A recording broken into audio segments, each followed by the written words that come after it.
Pernahkah kau melihat seorang pendeta asing menantang satu kota, lalu menyesal bahkan sebelum ia duduk? Begitulah bisik-bisik warga ketika matahari baru saja memantul di menara pasar kota Al-Mahjar. Hari itu, suasana kota biasanya riuh, tapi pagi itu berbeda. Udara tegang, langkah orang terburu-buru, dan semua memusat ke aula pusat kota. Penyebabnya hanya satu. Seorang pendeta asing yang terkenal karena debatnya yang sengit dan lidahnya yang lebih tajam dari pedang Syam. Ia datang tak diundang, berdiri di tengah aula, lalu berteriak lantang. Adakah di negeri ini satu saja otak yang bisa kupakai untuk memanaskan pagiku?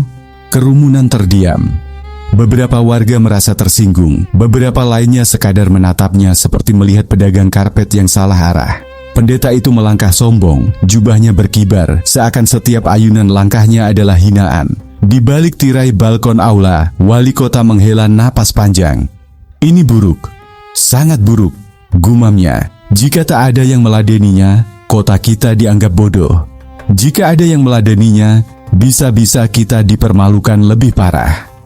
Di saat semua orang bingung, muncullah nama yang selalu jadi penyelamat sekaligus sumber keributan. Abu Nawas. Kabar kehadiran pendeta sombong itu sampai ke telinganya, lewat penjaga yang berlari terbirit-birit. Tanpa ragu, Abu Nawas bangkit dari tikar kedai kopi tempat ia sedang menipu pemilik kedai dengan permainan teka-teki. Lagi, pendeta sombong, katanya santai. Bagus, kopiku belum habis, tapi aku sudah bosan. Tidak ada yang memintaku berpikir hari ini. Ia berjalan menuju aula dengan langkah ringan, seolah bukan menuju adu argumen, melainkan menuju panggung sandiwara yang ia sendiri sutradaranya. Warga mengikuti dari belakang, penasaran seperti anak kecil yang ingin tahu apakah kucing favoritnya bisa menang melawan seekor singa. Begitu masuk aula, Abu Nawas langsung disambut tatapan meremehkan sang pendeta. Pendeta itu menyipitkan mata dan berkata, "Jadi ini, si cerdas yang kalian banggakan?" Abu Nawas menunduk, bukan hormat, tapi melihat sesuatu di pasir lantai. Sebutir kurma kering. "Maaf," katanya tenang. "Aku ingin memastikan bukan otakku yang jatuh tadi. Kupikir kau datang untuk memungutnya." Kerumunan langsung tertawa menahan panik. Pendeta itu kesal, tapi tersenyum sinis. "Baiklah," katanya. "Jika memang kau punya cukup kecerdasan, aku ingin melihatnya terbukti. Karena aku tak datang untuk bermain kata-kata, tapi untuk menguji isi kepalamu yang katanya hebat itu." Abu Nawas mengangkat alis. "Bagus, aku juga tidak datang untuk menguji kesabaranmu, tapi sepertinya itu akan terjadi dengan sendirinya." Di balik gurauan itu, ada fakta yang membuat banyak orang cemas. Pendeta ini terkenal membawa pertanyaan jebakan yang membuat debatnya selalu dimenangkan dengan memalukan. Di negeri-negeri yang ia lewati sebelumnya, banyak cendekiawan mundur sebelum sempat menjawab satu kalimat. Itulah alasan wali kota berbisik pada Abu Nawas sebelum debat dimulai. "Hati-hati, dia tidak datang untuk belajar, dia datang untuk menghinakan." Abu Nawas hanya tersenyum tipis. "Kalau begitu," katanya, "hari ini kita buat satu pengecualian." Pendeta itu melangkah maju, menatap Abu Nawas dengan mata penuh tantangan. "Bersiaplah," katanya dengan nada meremehkan. "Karena pertanyaanku akan membuatmu kehilangan kata-kata." Abu Nawas menepuk jubahnya yang sederhana, menyiapkan diri, karena pertanyaan yang keluar dari mulut pendeta itu bukan hanya mengejutkan, tapi cukup berbahaya untuk mengguncang harga diri seluruh kota. Pertanyaan itu meluncur seperti panah yang dilepas tanpa peringatan. Pendeta itu menatap Abu Nawas tajam dan berkata, "Katakan padaku, wahai yang katanya cerdas, mana yang diciptakan lebih dahulu, cahaya atau mata yang melihat cahaya?" Aula langsung hening, bahkan angin yang biasa menyelinap lewat celah dinding seakan ikut berhenti. Warga saling pandang, sebagian menelan ludah, sebagian lagi langsung putus asa. Mereka tahu ini bukan pertanyaan biasa, ini jebakan klasik yang sudah menjatuhkan banyak ilmuwan di kota-kota lain. Pendeta itu tersenyum puas, seperti pemilik toko yang sudah menutup pintu ketika tahu pelanggannya tak punya uang lagi. Ia melangkah memutari Abu Nawas dan berkata, "Lantang, jawablah. Jika engkau berkata cahaya duluan, sia-sia ia dicipta tanpa mata. Jika engkau berkata mata duluan, tak ada gunanya ia tanpa cahaya. Pilih salah satu, dan kubuktikan kau salah." Kerumunan mulai gelisah. Wali kota menutup muka dengan kedua tangan. Seorang pedagang kurma sampai bergumam, "Aduh, harusnya tadi aku ikut rombongan kafilah saja." Tapi Abu Nawas, ia hanya mengusap jenggot tipisnya, seolah sedang memilih antara dua rasa kue di pasar malam. Tatapannya tidak tegang, malah seperti seseorang yang sedang mencoba mengingat apakah tadi ia mengunci pintu rumah atau tidak. Pendeta semakin puas melihat ketenangan itu. Ia merasa Abu Nawas sedang tertahan, terkunci dalam lingkaran logika yang ia buat.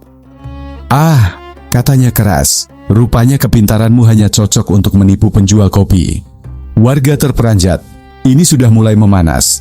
Namun tepat saat orang-orang mulai cemas, Abu Nawas justru menoleh pada pendeta dengan wajah polos dan berkata, "Maaf, boleh kuajukan satu pertanyaan kecil sebelum aku menjawab?" Pendeta tersenyum sombong. "Silakan, pertanyaanmu tak akan menolongmu." Abu Nawas mengangguk pelan. "Pertanyaanku sederhana saja," katanya dengan tenang. "Ketika kau lahir, mana yang lebih dulu? Mulutmu atau kata-kata sombong yang keluar darinya sekarang?" Kerumunan langsung tercekik antara ingin tertawa dan takut. Pendeta terhenti sepersekian detik, tidak menduga arah serangan datang begitu cepat dan memalukan.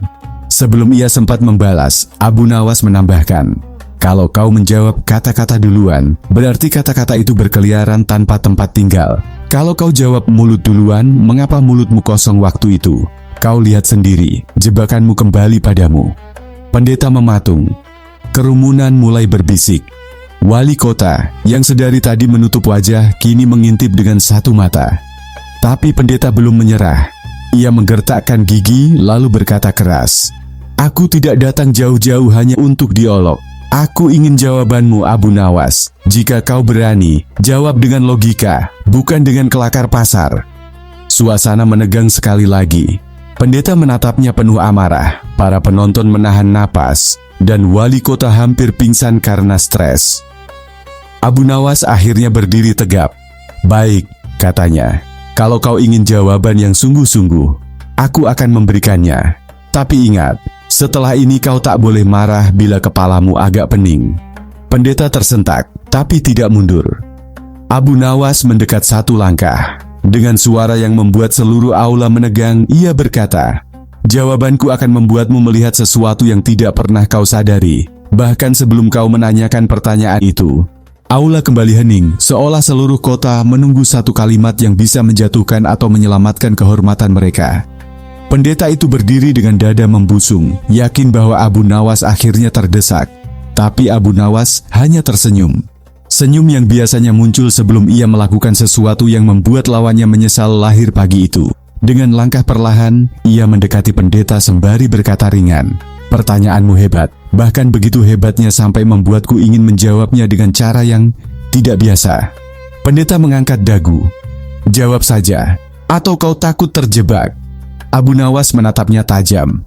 "Kau ingin jawaban logika, bukan kelakar. Baiklah, dengarkan baik-baik. Sebelum logikamu sendiri melarikan diri."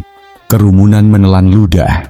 Abu Nawas mengangkat satu jari, seolah sedang mengajar murid kecil dan berkata, "Cahaya dan mata tidak punya urutan seperti ayam dan telur. Mereka punya tujuan, bukan kompetisi. Bila kau memaksanya berurutan, sama saja kau memaksa unta memilih mana lebih dulu, punuknya atau tubuhnya." Pendeta mulai gelisah. "Itu bukan jawaban," katanya mengetus. "Itu hanya permainan kata." Abu Nawas tersenyum-senyum orang yang baru saja membuka pintu perangkap. "Baik," katanya lembut. "Kalau kau ingin jawaban langsung, mari kita buat sederhana. Mana yang lebih dulu di antara keduanya bukan pertanyaannya. Pertanyaannya adalah, bagaimana mungkin kau membahas cahaya dan mata, padahal kau bahkan tidak bisa menjelaskan apa yang lebih dulu dalam dirimu sendiri?" Pendeta mengernyit. "Apa maksudmu?" Inilah saatnya. Abu Nawas melangkah lebih dekat, membuat pendeta sedikit mundur tanpa sadar. "Kau menanyakan soal cahaya dan mata," katanya. "Tapi lihat dirimu. Kau datang dengan kesombongan, lalu kau bertanya seolah memahami urutan penciptaan, sementara kau bahkan tak bisa menjawab hal paling dasar. Mana yang lebih dulu di dirimu, kesombonganmu atau akal sehatmu?" Aula meledak dengan desahan tertahan. Pendeta terdiam, rahangnya mengeras. Abu Nawas tidak berhenti. "Kau ingin logika? Silakan. Bila kau menjawab akal sehat duluan, mengapa ia tak mengendalikan sikapmu?" Bila kau menjawab kesombongan duluan, maka jelas kau tak memenuhi syarat untuk menanyakan urutan apapun di dunia ini. Pendeta kehilangan kata. Matanya bergerak tak tentu arah, seolah mencari celah keluar dari lingkaran argumen yang baru saja menelan dirinya. Tapi Abu Nawas belum selesai. Ia menunduk sedikit, mengintip wajah pendeta, lalu berkata dengan nada ramah, yang justru lebih menusuk daripada kemarahan. Dan jika engkau tetap memaksa bertanya, maka aku akan menjawab begini. Yang lebih dulu adalah tujuan. Cahaya dicipta agar mata mengenal dunia. Mata dicipta agar cahaya punya makna. Tanpa tujuan, tak ada gunanya kau menanyakan apapun. Pendeta memucat, kerumunan bergemuruh. Wali kota bahkan sampai bertepuk tangan tanpa sadar. Ketegangan itu berubah menjadi puncak yang tak bisa kembali turun. Pendeta berusaha membuka mulut, tapi tak ada kata yang keluar, seolah argumen yang ia bawa dari negeri jauh itu habis dipanggang oleh logika sederhana Abu Nawas. Dalam putus asa, pendeta hanya mampu berkata, Kau memelintir pertanyaan. Abu Nawas tertawa kecil. Aku? Tidak. Aku hanya membantumu melihat bahwa kau sedang memegang pedang dari sisi tajamnya. Aula meledak oleh tawa dan tepuk tangan. Dan disitulah titik genting itu terjadi. Pendeta sadar bahwa ia tidak hanya kalah telak, tetapi perlu jawaban balasan sebelum harga dirinya habis. Pendeta itu berdiri kaku, wajahnya memerah seperti bara tertiup angin gurun. Ia sadar dirinya baru saja dijatuhkan di depan seluruh kota, tapi sorot matanya menunjukkan sesuatu yang berbeda. Ia belum menyerah. Aula yang tadi riuh, kini kembali menegang. Semua orang menunggu langkah selanjutnya, termasuk Abu Nawas yang mulai curiga bahwa lawannya menyimpan anak panah terakhir di balik jubahnya. Dengan napas memburu, pendeta mengangkat tangan dan berkata lantang, "Debat ini belum selesai. Kau menjawab, tapi kau tidak menjelaskan. Jika kau benar-benar cerdas, maka buktikan, bukan hanya dengan kata-kata yang membuat orang tertawa." Kerumunan serempak terdiam. Serangan verbal baru saja diluncurkan.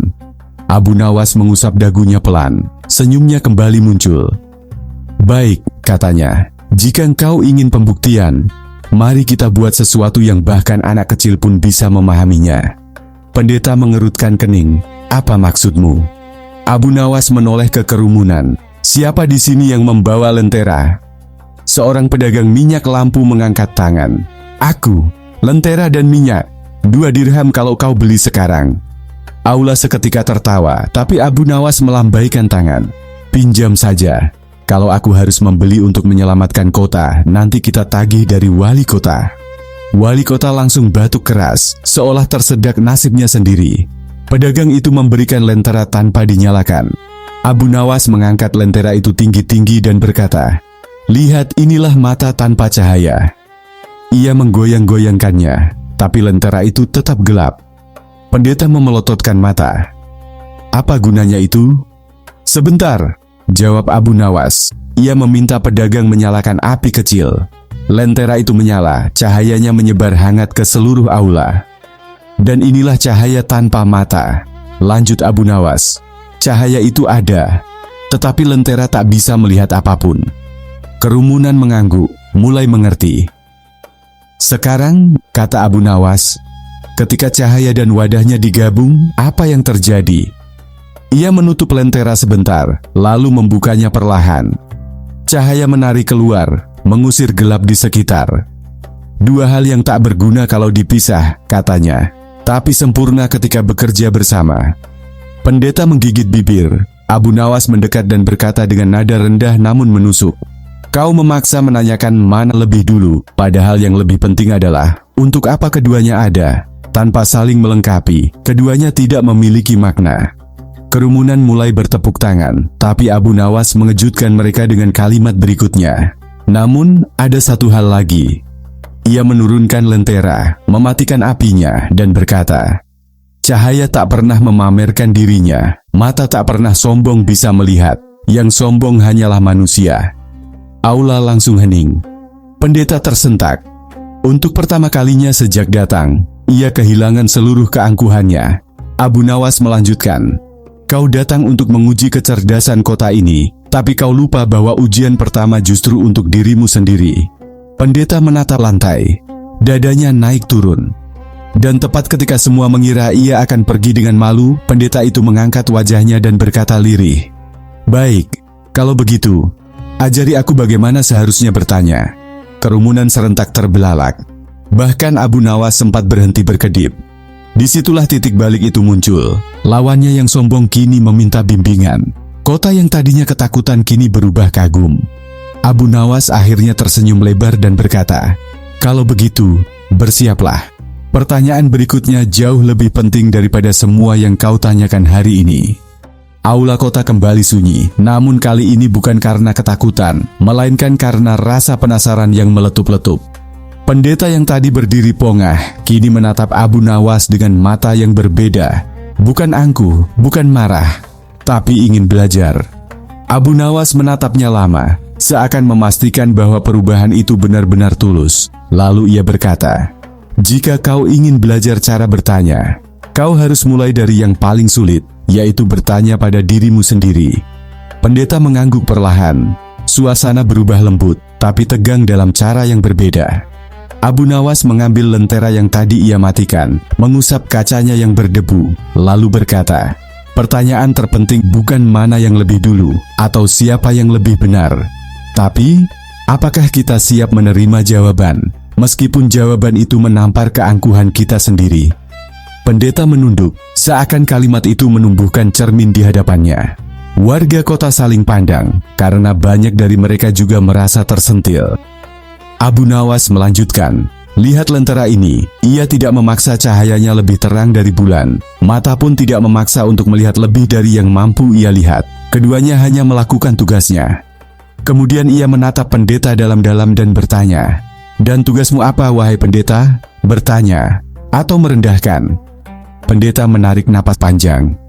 Untuk pertama kalinya sejak menginjakan kaki di kota itu, ia menjawab tanpa berteriak, "Tugas manusia adalah merendahkan hati." Aula serempak bergemuruh. Beberapa warga bahkan menutup mulut mereka karena tak percaya suara itu keluar dari pria yang tadi ingin menantang seluruh kota. Abu Nawas tersenyum puas, bukan karena menang debat, tapi karena lawannya berubah. Ia lalu melangkah ke tengah aula dan mengangkat tangannya, meminta semua orang mendengarkan. "Sahabat-sahabatku, ingatlah, debat bukan untuk menjatuhkan, tapi untuk menerangi. Jika cahaya dan mata saling melengkapi, maka manusia dan akal pun begitu. Tanpa akal, manusia tersesat. Tanpa kerendahan hati, akal hanya menjadi alat kesombongan." Pendeta mengangguk, wajahnya kini jauh lebih lembut. Ia berkata, "Abu Nawas, hari ini kau tidak mengalahkanku.